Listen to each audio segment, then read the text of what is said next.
Muy bien. Vamos a continuar esta clase justamente en el lugar donde terminamos la anterior. Para eso voy a regresar a este slide. Entonces, pues únicamente recapitulando muy brevemente, ¿verdad? Lo que teníamos con el análisis que habíamos hecho anteriormente es que cuando nosotros aplicamos la condición de equilibrio a este segmento de cuerda, ¿verdad? Marcado, ¿verdad? Aquí con una sombrita roja, pues las fuerzas que actúan sobre ese segmento de cuerda son esta fuerza F0, su propio peso y la tensión en el punto que nosotros decidimos tomar. Entonces, este análisis se basa en considerar cualquier longitud S de cuerda, no simplemente la cuerda como un objeto, eh, digamos, como un todo, ¿verdad? Es decir, no es que nosotros vengamos y hagamos sumatoria de fuerzas igual a cero, ¿verdad? Y tomamos todo el peso de la cuerda, ¿verdad? Si lo hacemos así, no encontramos la información que queremos, que al final de cuentas lo que queremos es saber cuál es la forma, cuál es la ecuación que describe la forma de la cuerda en estas circunstancias. Entonces, para eso, pues la manera de poder plantear eso es poder tomar un segmento de longitud S cualquiera, ¿verdad? Y sobre ese segmento estudiar cuáles son las fuerzas que influyen en su equilibrio. Entonces, habíamos dicho, ¿verdad? Voy a regresar solo muy brevemente, que las fuerzas son esta F0, el peso de la cuerda expresado como esta integral y la tensión en la misma. Después de tomar la derivada respecto de S, ¿verdad? Eso ya lo explicamos, la ecuación que nos queda es esta, ¿verdad? Que nos da la derivada de la tensión respecto de la longitud de la cuerda es igual a menos F. Ya, ¿no? Ya mencionamos que esta F al final de cuentas no es más que el peso por unidad de longitud que posee la cuerda, ¿verdad? Entonces lo que hicimos fue separar esta ecuación en sus componentes X, que es esta, la componente en Y, ¿verdad? Utilizamos la componente en X, la integramos directamente, con esta eliminamos la tensión, la sustituimos en la componente Y y llegamos a esta última ecuación que vemos acá. Entonces lo que vamos a hacer hoy es resolver esa ecuación. Entonces esta es una ecuación diferencial.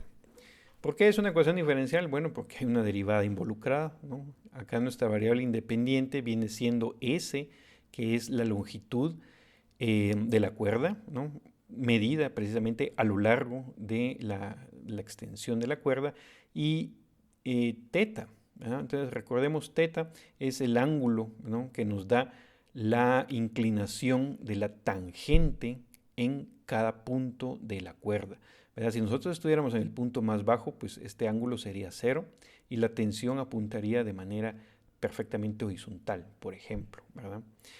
Entonces, a partir de acá, ¿verdad? Uno pues podría decir simplemente, ok, entonces tengo mis dos variables, teta mi variable independiente, perdón, mi variable dependiente, S mi variable independiente, y podemos integrar esta ecuación. Y la podríamos integrar de esta manera, ¿verdad? Decir, bueno, entonces pasamos de S, lo pasamos multiplicando al lado derecho, ¿verdad? E integramos ambos lados, ¿verdad? Entonces, cuando integramos ambos lados, pues el diferencial en la tangente desaparece. Y W es constante, C es constante, entonces únicamente nos queda, ¿verdad?, que la integral de ds es simplemente S, más una constante de integración K. Y uno diría, bueno, aquí está resuelto mi problema, ¿verdad? Y pues la verdad es que sí, esta sería una manera de integrar la ecuación. Pero vean que en física no es suficiente simplemente con resolver la ecuación y dejar ahí el resultado. Lo que nosotros queremos al final de cuentas es utilizar estas fórmulas para representar un problema físico, para representar la realidad. Y esta fórmula, pues, estas fórmulas tienen que ser útiles, nos tienen que dar información útil sobre el problema. Entonces, si nosotros nos quedamos con esto como una solución, ¿qué es lo que tenemos? pues que podemos, por aquí podríamos despejar el ángulo θ en función de la longitud S, ¿verdad? Eso podría ser una manera. Y entonces, según nuestro esquema acá, lo que nosotros podemos encontrar es el ángulo θ en función de la longitud S. Y pues sería una manera de especificar cómo se comporta el ángulo con respecto en función de S. O al revés, ¿verdad? Uno podría despejar de acá S en función de θ. Entonces uno podría saber para un ángulo dado en qué punto de la cuerda uno está. Sin embargo, esa no es exactamente la pregunta que nosotros queríamos responder. Nosotros queremos saber cuál es la forma que adopta la cuerda. Y la fórmula esta que nos da S en función de θ no nos dice exactamente qué forma tiene. Nos lo dice de manera muy indirecta, ¿no? A través del ángulo de la tensión que es tangente. Pero eso no es lo que nosotros queremos. En todo caso, sabiendo cuál es la tangente, nosotros quisiéramos saber a qué curva pertenece esa tangente. Entonces, hacer esto no es exactamente resolver el problema, porque no nos da la forma de la curva. Lo que al final de cuentas nosotros queremos es las coordenadas X y Y de cada punto de la curva, de tal manera que nosotros la podamos graficar, ¿verdad? Si nosotros estamos a una distancia X sobre el eje horizontal, ¿en qué punto vertical va a estar la cuerda? Esa sería la información que nosotros queremos. Entonces las variables S, que es la longitud de la cuerda, y la variable θ, que nos da la recta tangente, ¿verdad? No es la información que nosotros realmente queremos. Entonces necesitamos resolver esta ecuación no de esta manera, sino involucrando coordenadas X, Y. Entonces, de alguna forma tenemos que transformar, ¿no? Pasar de coordenadas θ y S a coordenadas X, Y. Entonces, para eso, pues, escribimos la ecuación de esta manera, ¿verdad? Este ds simplemente lo vamos a pasar del lado izquierdo y lo vamos a dejar ahí, no vamos a integrar todavía. Entonces acá necesitamos hacer un par de observaciones que son clave y que son las que resuelven nuestro problema de la manera que queremos. Entonces lo primero es que la tangente de θ, nosotros sabemos perfectamente que es la pendiente de la recta tangente, o bien una derivada, y', derivada de y respecto de x. Ahora, derivada de quién es y respecto de x. Bueno, si nosotros regresamos a nuestra figura, si esta es la curva que describe la forma de la cuerda, pues dar y en función de x sería dar la ecuación de esta curva. Y entonces la derivada de esa ecuación nos estaría dando en un punto la pendiente de la recta tangente, que coincidentemente es la dirección que toma la tensión. Entonces este ángulo que está acá, que hemos estado utilizando para la tensión, pues es el mismo que nos da la pendiente de la recta tangente a través de la función tangente. Entonces una de las cosas que necesitamos saber perfectamente bien, necesitamos tener perfectamente claro es que en una curva dada, ¿verdad? La tangente de este ángulo es igual a la derivada de esa curva. Entonces es precisamente lo que estamos planteando acá. La tangente, ¿verdad? Es la derivada de esa curva, y', ¿verdad? Derivada de y respecto de x. Entonces esa es la primera observación clave que nosotros tenemos. La segunda es que este ds, un diferencial de longitud a lo largo de la cuerda, es lo que nosotros llamamos longitud de arco, ¿sí? Recuérdense que nosotros podríamos calcular la longitud de arco de una cuerda, de una función, a través de esta fórmula, ¿no? Esta fórmula es lo que nos da la famosa longitud de arco y queda en términos de la derivada. Ahora, ¿de dónde viene esta fórmula? Pues lo podemos recordar fácilmente, ¿no? Si nosotros tenemos un desplazamiento infinitesimal en X y en Y, pues por teorema de Pitágoras, ¿verdad? Uno puede calcular que el desplazamiento para un diferencial de X y de Y lo podemos calcular de esta forma. Luego lo que hacemos es de alguna manera factorizar de X, ¿no? Entonces cuando lo factorizamos y lo sacamos del radical, lo ponemos aquí afuera y acá adentro nos queda de Y sobre de X, que viene siendo la derivada.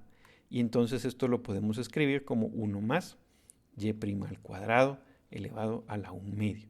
Y entonces eso es lo que justifica esta relación que está acá.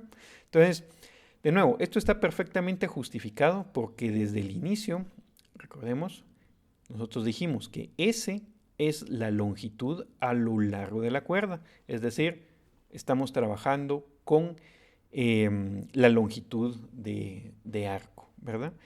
Entonces, S es la longitud de arco y ds entonces es una pequeña longitud infinitesimal de arco que está relacionada con la derivada de la función.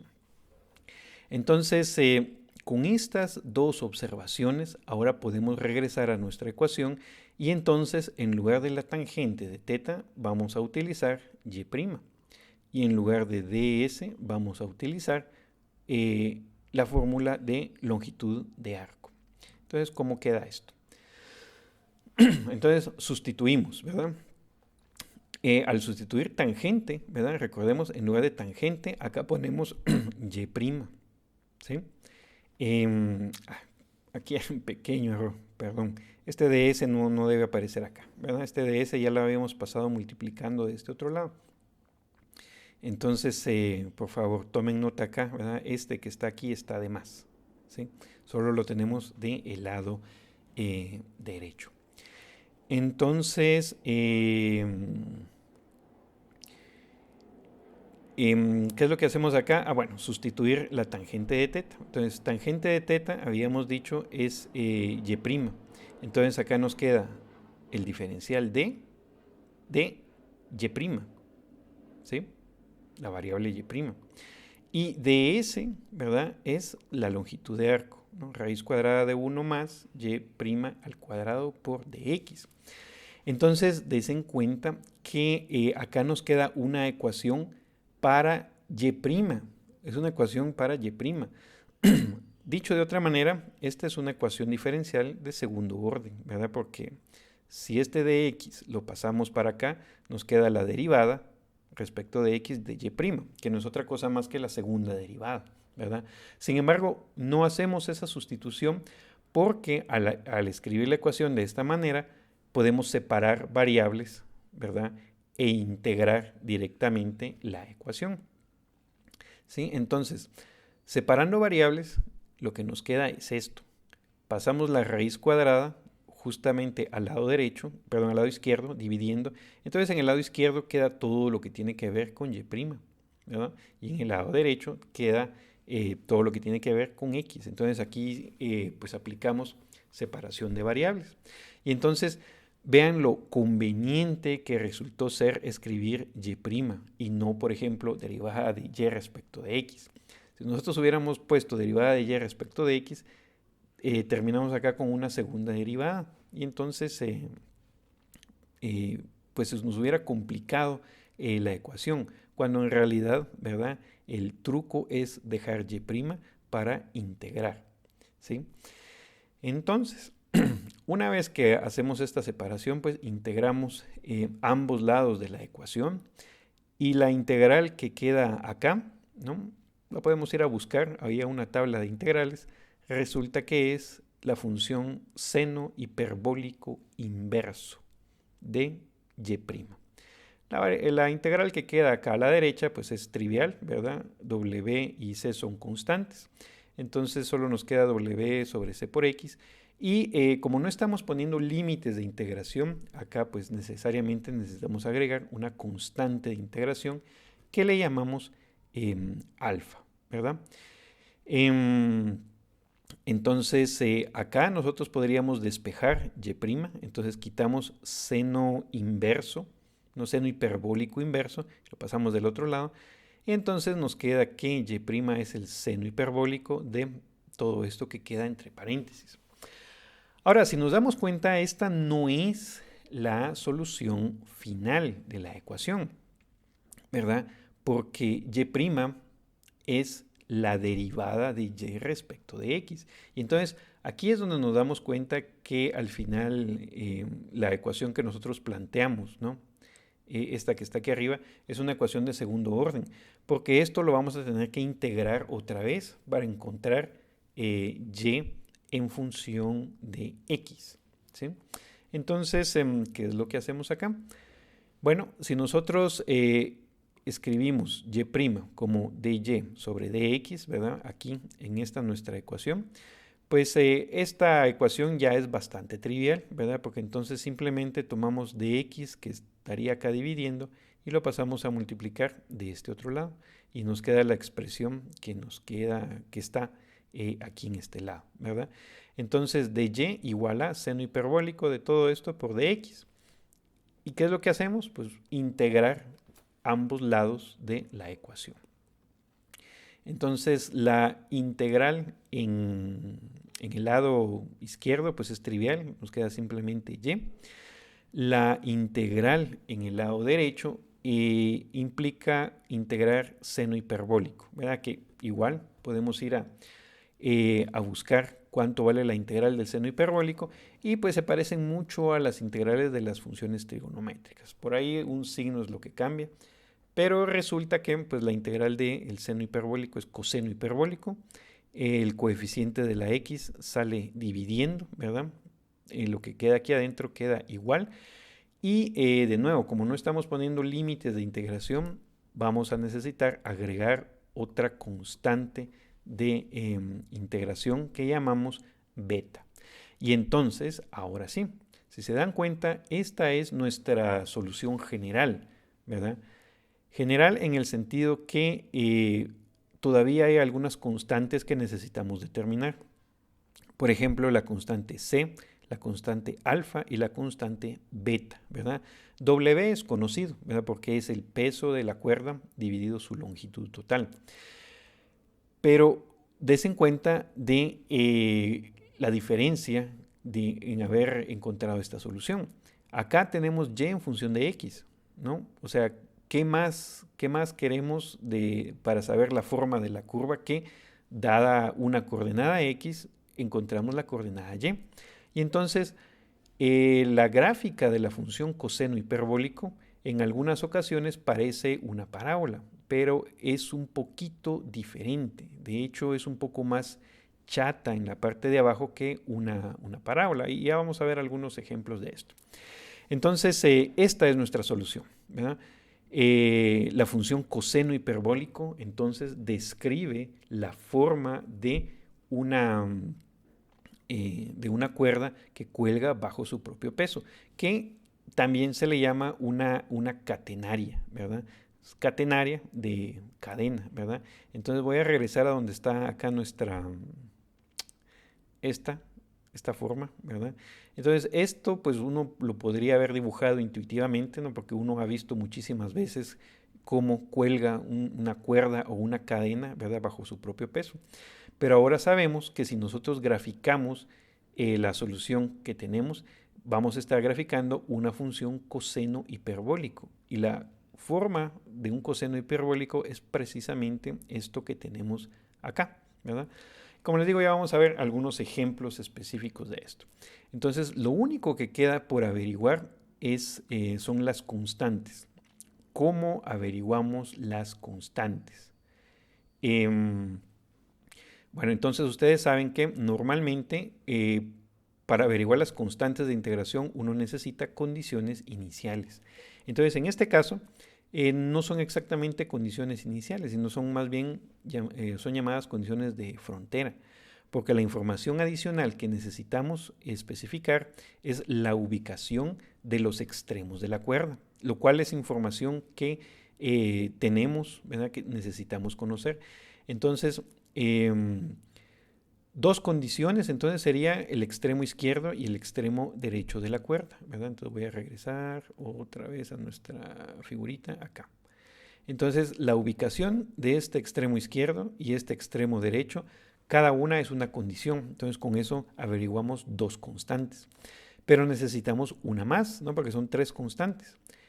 ¿Cuál es la otra condición? Bueno, la otra condición es que entre estos dos puntos la longitud de la cuerda es fija, ¿verdad? Es decir, nosotros podemos poner, dados dos puntos cualesquiera, podemos poner una cuerda y podemos variar su longitud, ¿verdad? Y en esos mismos dos puntos podemos poner diferentes longitudes de cuerda y van a adoptar formas ligeramente diferentes. Todas van a ser cosenos hiperbólicos, pero la longitud definitivamente va a dictar qué tanto cuelga, ¿verdad? Si la longitud es muy grande, esto va a colgar así bastante. Si la longitud es exactamente la distancia entre estos dos puntos, pues la cuerda queda más o menos tensa. Si no tensa, ¿no? Por lo menos queda casi que en una línea recta. Y entonces entre estos dos puntos hay muchas longitudes que pueden ajustar la forma de la cuerda. Entonces, esta es la solución de nuestro problema. Lo que vamos a hacer entonces en la siguiente clase es ver algunos casos de esta solución, ¿verdad? Cómo encontramos las constantes y vamos a graficar la función coseno hiperbólico y no solo la vamos a graficar, sino que vamos a verificar que de verdad una cuerda o una cadena tome la forma que estamos prediciendo con nuestra ecuación. ¿Cómo vamos a hacer eso? Pues yo tengo por acá una cadenita y voy a tratar de mostrarles en el video que si uno grafica el coseno hiperbólico en la pantalla de la computadora, uno puede ajustar la longitud de una cadenita de tal manera que, dados dos puntos y la longitud, uno puede perfectamente ajustar la forma de la cadena a la función que uno está graficando. Entonces, por hoy nos vamos a quedar acá, ¿no? Y terminamos el problema en la siguiente clase.